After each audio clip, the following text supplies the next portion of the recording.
Hello, this is Amelia from Northeast Animal Rights. We are doing another one of our Saturday Spotlight interviews, and we're delighted to welcome along Chris Mazars, who we know as Sweet Goose. So welcome, and thank you very much for doing this for us. Hello. Hiya, how you doing? Not too bad, thank you. We're going to go straight into the questions if that's okay. So the one Of I course, ask yeah. pretty much everyone is, can you tell us about how and when you become vegan and your journey up to now? Yeah. So about just over 6 years ago, so I was long-term vegetarian. I've been vegetarian since being a teenager. And then I think in my mind, when I went vegetarian, that was for the animals, and that's how I saw it at the time. And as a lot of people do until you don't learn what actually happens in the dairy industry, and that's exactly that was my journey essentially. Is I was vegetarian. I used to tell people that the reason I was vegetarian was because I care about animals deeply, and I care about, the suffering of animals. And I started this office job, and there was a guy there who was vegan, and I'd heard the term. I'll be honest, I didn't really know Yeah, what vegan was, and he was nice enough to explain to me why he was vegan. And I first of all didn't believe it because my whole life was revolving around me being this ethical vegetarian, which is a paradox because it doesn't exist. But at the time, I really thought it did. And he said, just go and watch Dominion or a or some. I did watch. Well, I got part way through Dominion, couldn't get to the end because of the horrific footage that it shows what happens to male chicks, and it shows what happens in the dairy industry to female cows, and I just felt overwhelmed by emotion and just thought I can't be a part of this. Didn't really know what even being a vegan was, and had to be guided by a bunch of people that I'd then, who were vegan, who I knew, who were kind enough to say, okay, so this is plant milk, and like, yeah, this is yeah, and that was my journey. And I didn't start by being an activist. yeah. It was a step into a new world. The best thing I ever did, and I'm vegan for life and never ever would change. Um, and I look back at that point in my life where I was like vegetarian for the animals, I say in quote marks, Yeah. and it kind of is despairing, thinking, God, I wish I could have gone vegan sooner. But it also gives me a little bit of hope that these people that are still out there who are the same, exactly the same as I am, thinking I care about animals, I'm vegetarian, and just haven't realized that actually, if you care about animals, the only way is to be vegan. Yeah, Um, so it's like a double-edged sword, really. But yeah, and then obviously it's led me down a path to which we'll probably come on um, to rescuing birds and animals and yeah, writing music about animal activism and yeah, animal liberation and stuff like that. So yeah, yeah. It's very sort of. I mean, it's what you've just said, described there is. I think it's a very similar sort of process for most people. I mean, I was a long-term vegetarian as well, and I was exactly the same. I'm doing this for the animals. I don't like animal cruelty, and then you kind of have this like almost like somebody slapped you in the face with yeah, this awful footage, and you think, God, what have I been doing? What I feel like such a hypocrite, and you don't realize it. Kind of like it's like all your values have to be readjusted because you think you've been doing the right thing, and you realize that you haven't been doing anywhere near enough. Yeah, yeah. It's like someone pulls a sheet from you, isn't it? Like yeah, you were like, yeah, oh, this is the world. yeah, Yeah, but yeah, I'm really glad that obviously I did it. I wish I'd done it sooner, but yeah, you can't look back. You can just keep yeah, moving forward. And yeah, like I say, I'll always be vegan. So yeah. So, can you tell us about how your sanctuary came to be, and about some of the residents you have, and why yeah. why do you have an affinity with birds? Okay. So it's more of a kind of micro rescue Yeah, than a sanctuary. yeah, So I do everything from home. It started when when my partner Mort, who was already rescuing birds. I had a long time love of birds. I've always thought they were amazing, fascinating, and I think I'll come on to my love of birds in a minute. I'll explain about the rescue first. So when I met Mort, she was rescuing birds, and we shared a love of birds, but her understanding of them went way deeper. When I first met her, she had a chicken who she'd recently rescued called Ayla, mhm, and I'd never met a chicken before, and she kind of showed me before I was even rescuing myself. I'd picked a few pigeons up and brought them to rescues, that kind of thing, but I'd never hands-on. I thought that was for the experts, which I'll come on to in a second, because it isn't. Anyone can become. I've not done a degree in rescue or anything like that. You just learn, and just time and patience and help from others.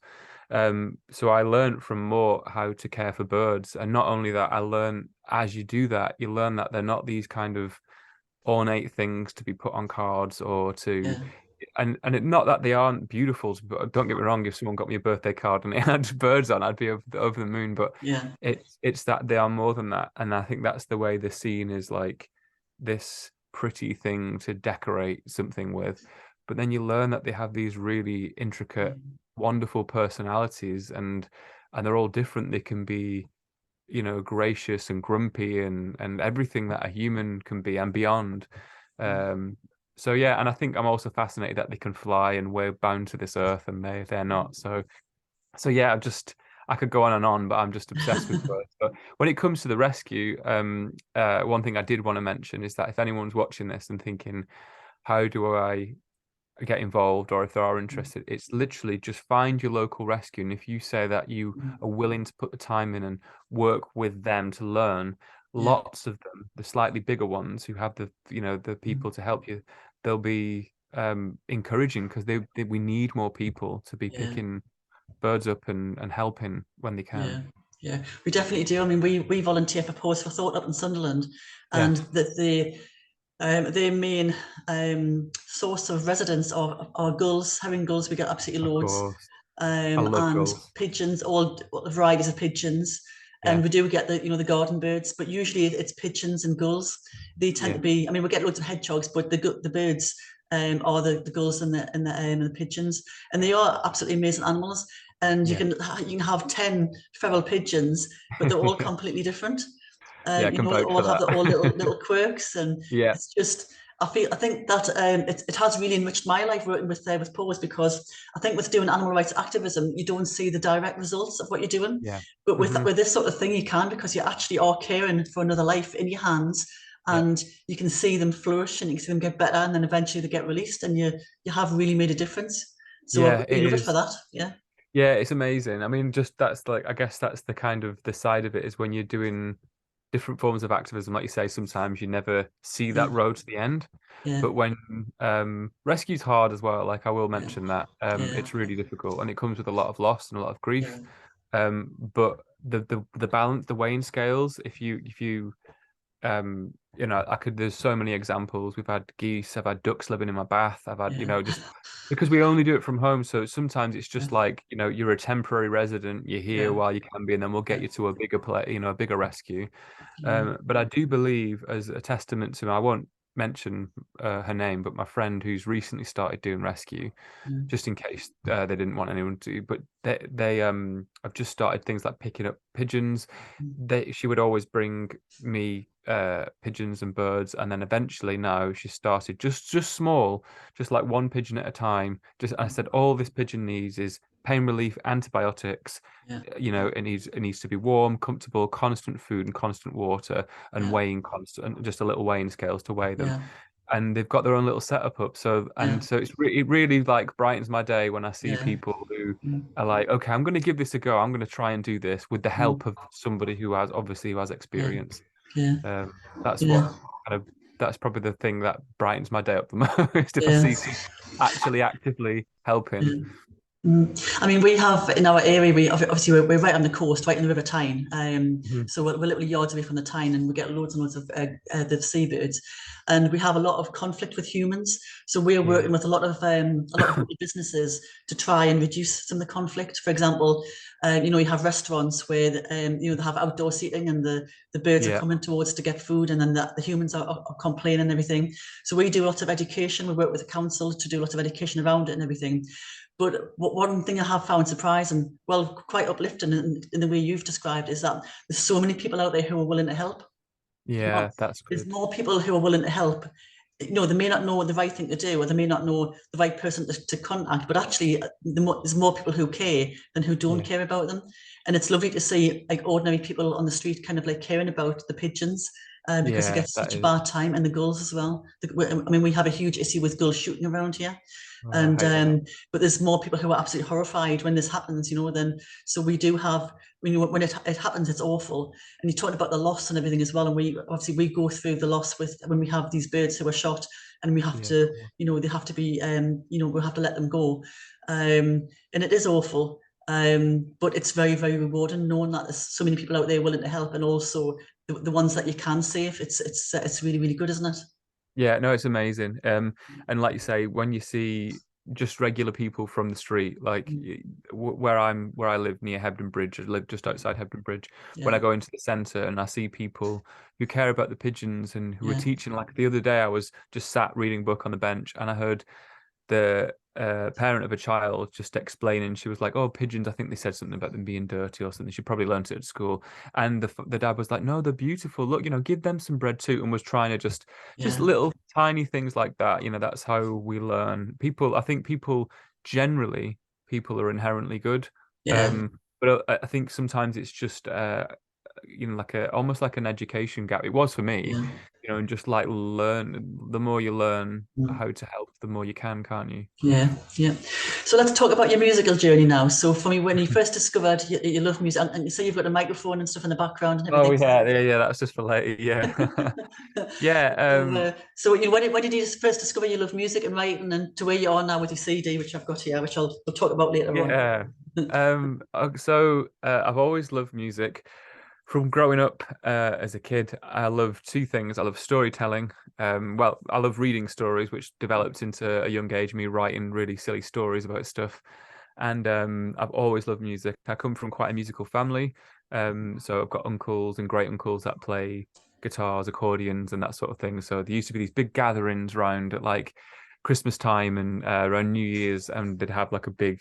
It's an Irish family, so they'd all play Irish folk music, and I didn't really know how to play. I would just pick up, a drum and pat along, and I just loved it. And then through my teen years, just love to be able to I think I saw it as like a form of expression. And just always loved the art of storytelling, I guess. Mm, Which then obviously led me on to doing what I do now, which I know um is I've lost my trail of thoughts like then, sorry. So which has led me to where I am now, which is writing music under Sweet Goose, which is my solo music project. yeah. Or sometimes duo, depending who I can get to rope along with me. But um yeah, and now I've found a new means of writing music, which is a form of activism, which has become a whole different road, something that I didn't even realize was a thing, but it's actually really powerful. I didn't realize how powerful it could be. Yeah, it is. It is really powerful because I mean, this is why we love having you at our festival as well, because there's so many different ways of activism, and we've started. I don't know if you've seen on some of our Thursday posts, we've been starting to do like an artist activism post where we've been putting poetry on, and down the line, I want to use some of your lyrics as well because there's some really, really Oh, thank you. some there's absolutely brilliant lyrics on Aila. I've also been going through your back catalogue on YouTube as well. Oh, right. Other Okay, songs which are cool. not on there, Yeah. and stuff you've done with Mobius Loop. Yeah. And Hmm.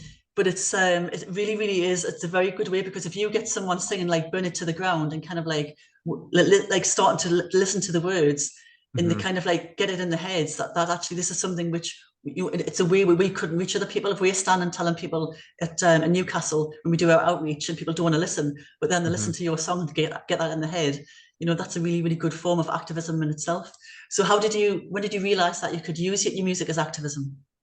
I remember I can actually pinpoint the moment, which is weird because normally I give an ambiguous answer, but it was a couple of years ago. It was my birthday. Mm, I was on a boat at Whitby going mm, out. They do these boats where you can go on these like sunset yeah. cruise. And Me and my partner had gone on one of these things. Mm, And I think I was thinking a lot of that time. I think, when you have a birthday and a year has passed, yeah. you just have that thing, what have I done for the past year? And I'd kind of was thinking about music, and because that's, what occupies my brain a lot of the time. Mm, And I was like, what can I just had this feeling that the music that I had written up until that point, not that I wasn't proud of it, but yeah. just wasn't telling the story I wanted to tell. and it was really bugging me, and I couldn't really figure out why. And mm, then I knew that I wanted to get involved more in activism. So I was in my head, I was like, maybe I'll do more activism. I was already doing, everything with the birds, and I was getting involved with stuff at the time regarding other forms of activism. But yeah, then I thought, well, what about? And then the idea just landed, and what about if I put the two together? And I was yeah, already friends with Mobius Loop, who I knew yeah, did that. So I knew that I wanted to do it in my way and telling my stories about the birds that I've met and the animals yeah, that I've met in. And I yeah, thought this could be really interesting. I wonder if this could be an album. So yeah, that's pretty much that moment. It kind of, I didn't have any songs. I didn't have Burn It to the Ground, which was my yeah, first single, you yeah, mentioned. I just had an idea, and then I got home really excited, yeah, picked up the banjo, ran into the back garden, yeah, and then straight away just I had this line, "Burn it to the ground," and that's how the whole thing yeah, just stemmed from that. And here we yeah. are. So that was actually your first animal rights song, animal liberation song, then, Yeah, yeah, yeah, yeah, yeah. I'd kind of like penned a bunch of lyrics down in a book, and I had this one line, "Burn it to the ground," because for yeah, me, that I didn't know how it was going to be sung or what instrument it would yeah, be played on or anything. I just had this yeah, idea of like metaphorically of just uh-huh, and physically just destroying it all, yeah, uh, uh-huh, and I think it came from sorry. Yeah, it came from a place. I think it was quite cathartic because I was quite angry, as you can probably yeah, tell in some of the lyrics when I wrote that. yeah, yeah, I'd seen footage and I'd heard some things, as you do, yeah, yeah. and I just wanted people to feel. But again, as well, sorry if I'm rambling a bit No, here. no, no, no. Again, I wanted the idea with the music that I write a lot of the time, especially with this album that I've just released, Mhm. is that I wanted it to feel more empowering and anthemic Yeah, than things that are deep, because it is deeply sad.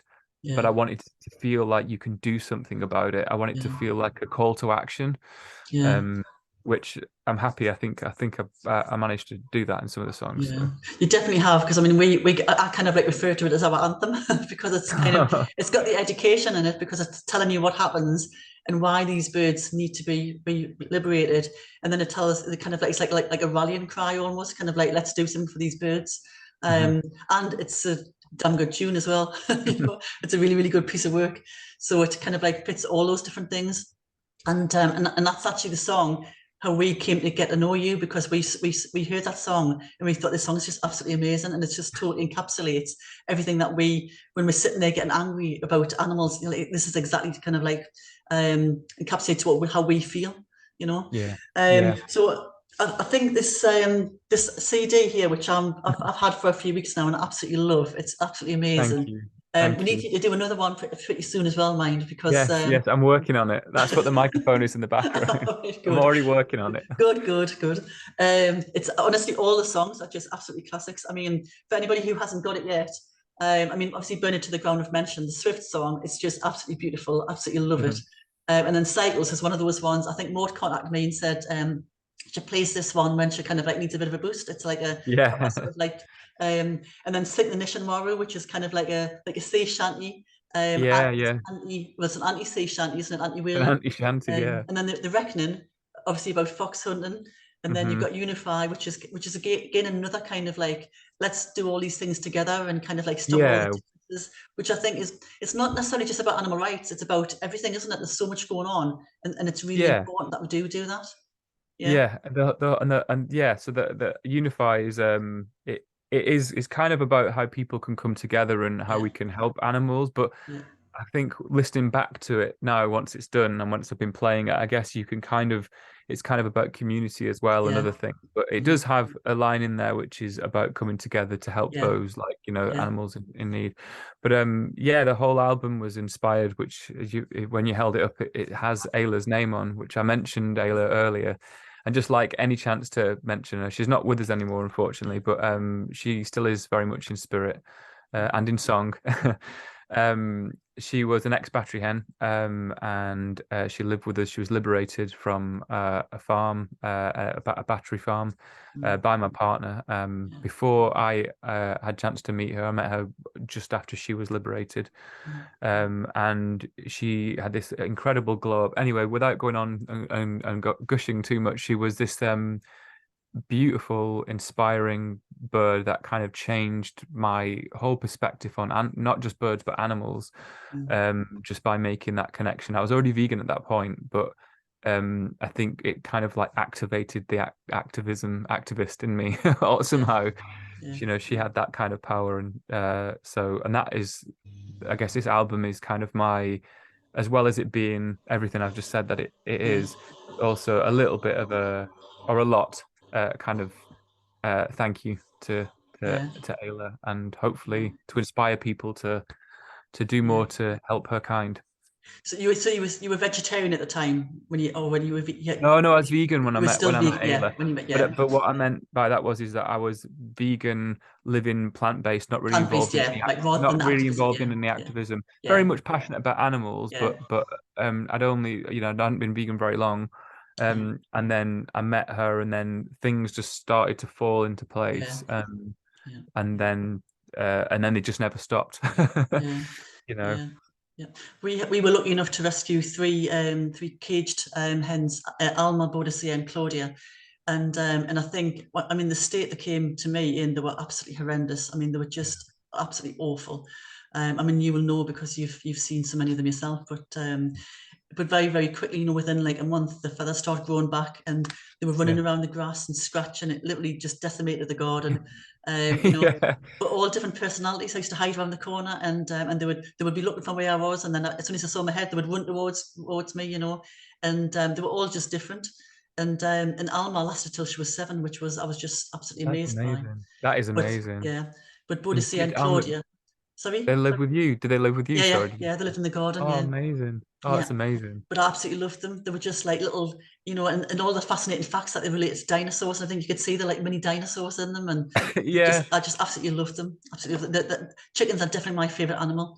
Just love them Yeah. to I bits. love chick. Yeah, Like, not that I have, because I meet so many birds. yeah, But chickens and pigeons, yeah, for very different reasons. yeah, yeah, Yeah, they're all wonderful. yeah, yeah. So where can we see you play? First of all, where can we get your CD from? Tell us about that. Where can Um, so you can get the CD from Bandcamp, or if you we... message me on Instagram, if you Yeah, don't do Bandcamp, or you just want to, you can just message me and I'll send you one out. But you can buy them if you don't want to have contact. You just want to buy the CD. yeah, You can buy it directly from Bandcamp, which there are links on my Instagram to that, so you'll be able to get a link straight to the Bandcamp. yeah. And I've got more stuff going up. I've got some art prints going up this weekend. Nice. And I'll eventually have some organic t-shirts, a short run of those limited edition Brilliant, t-shirts. Just brilliant. because I always wanted t-shirts, so it's an excuse to have them made. So when you get those, let us know, and we'll put them on our page as well, because Oh, thank you. I'm sure Rachel in our group, because I think you've met Rachel. Rachel's our bird Yeah. person in the Mhm. group. Yeah, and she's bound to buy one, and I'm certainly going to buy one as well. Oh, great. So Thank where you. can we see you next? I mean, I know you said you've got a tour coming up to promote here. Yeah. Well, yes, I've got a tour, so I'm gonna arrange a tour, which or I am arranging a tour, but I've not confirmed the dates yet. That will be around January, 5th of January. But Yeah. before then, if you didn't want to wait till January, Mm. I have a gig in Hebden Bridge on the Mm. 15th. Just try to remember the dates. On the 15th of this month, so Yeah. that is this Friday. Yeah. I also have a gig in London at Uh-huh. VegFest, Yeah. Mm. which is, I think I'll just miss you, won't I? Because I think Yeah. you're Yeah. going, yeah. Yeah. But I'll be We're going there on on the Saturday. yes, I'll be there on the Sunday on the 1st. I'm playing Yeah. at 4 o'clock. Yeah. There's loads of amazing artists playing at VegFest. You've got Yeah. like myself, a friend from Vistopia. Yeah. You've got Vegan Queen V. There's Yeah. loads of amazing comedians and Yeah. food, and it looks like it's going to be really, really good. So I'm quite excited about that. And Yeah. then I have some dates that I can't think from the top of my head, but I am supporting Mobius Loop Yeah. on their upcoming newest album. They've asked me to do some dates. I'll be playing their Liverpool show, Mm. I'll be Mm. playing their Leeds show, and I'll be putting them up on my social media at some point Yeah, soon. brilliant, brilliant. So as soon as we see the dates coming up, we'll start sharing them as well. I think by the time this interview goes out, we'll have already performed the weekend one. All right, But yeah. the one in London will still be coming up. So Okay. we were gutted when we realised, because obviously we're going down to support Barbara Helen, who's a very Oh close yeah, friend of Barbara, ours. of And course, Barbara, mate. I forgot. yeah, I can't believe I forgot Barbara. She's incredible. yeah, she's brilliant. So we're gonna go down, and then obviously we had our tickets all booked and everything, and then we saw you coming up, and we're like, oh no, we're gonna miss him again. So that's brilliant. So we'll watch out for you. We'll watch out for your socials, and also, and please, people, please buy this. This is an absolute work. It's a work of art. It really is. So much love gone into it. It's just a brilliant piece of music. I've got it on my phone, so I can play it when I'm in the house, when I'm working away. If I need a little bit of a kick up the bum, I'll play this kind of like to get me going. And then I've also got this in the car as well on repeat. Oh, that's So amazing. it's That's brilliant. amazing. So I'm going to sign off now anyway. So thank you very much, No, Chris, thank you. aka Sweet Goose. It's been an Yeah. absolute pleasure to talk to you again, and hopefully we'll speak to you very soon as well. Okay. Yes, So definitely. brilliant. So this is Anna Amelia from Northeast Animal Rights saying thank you very much, and signing off for now. Goodbye, and thank you for listening.